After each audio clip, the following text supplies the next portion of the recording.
So let's talk about the EU AI Act and the UK AI plan. It was a relatively big week for both. So 12 hours of trilogue, which is three-way dialogue.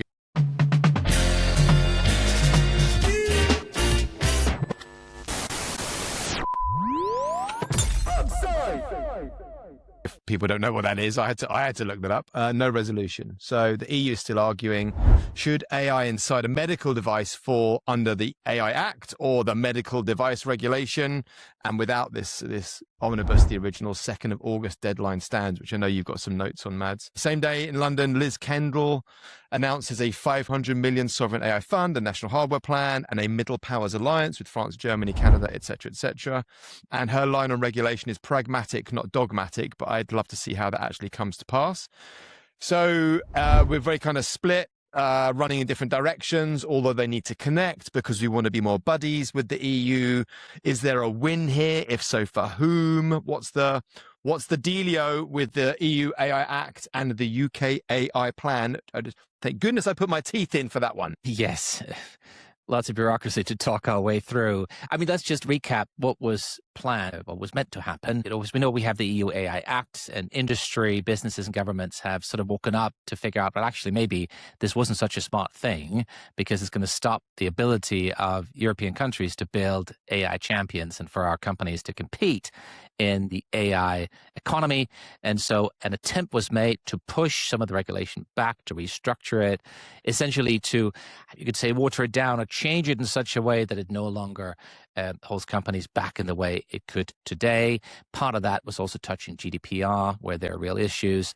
And so that's why it's called an omnibus, because it's meant to sort of touch many different parts of regulation and legislation. Earlier this week, there was a big kind of trilogue where you got all the different parties together to discuss, can we change the laws and the rules? And no, was the outcome. Parliament killed it. You have people from different countries sort of saying, oh, this is just big tech overreach, and we're just deregulating and normal people will lose from this. And so actually it didn't happen. Now, it didn't happen this week. I still think that there is a chance for a deal in May or later in the summer.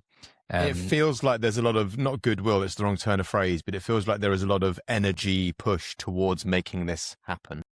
Yeah, because look, it's back to the good old virtue signaling days from when there was a feeling that, look, in Europe, we are rich and we have successful companies and rich economies. We can afford to have all these rules and all these restrictions. And it's just like, if we kill our industry, there's no tax revenue. If there's no tax revenue, we can't afford any of the good stuff. There's none of the good stuff. So we sort of, we absolutely must enable companies to compete. And you ask, is there a win here and for whom?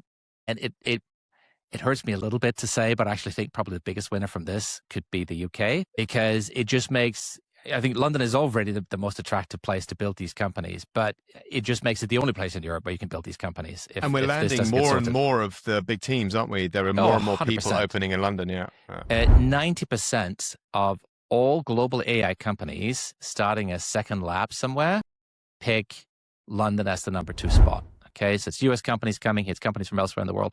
London becomes that gateway station. And Anthropic is investing, everybody's investing here. And you've seen, Ineffable and Recursive and others. So that's exciting for us. I just think it's not enough. We're just an offshore economy that's profiting off the stupidity of others. I think that's not enough for us as a continent.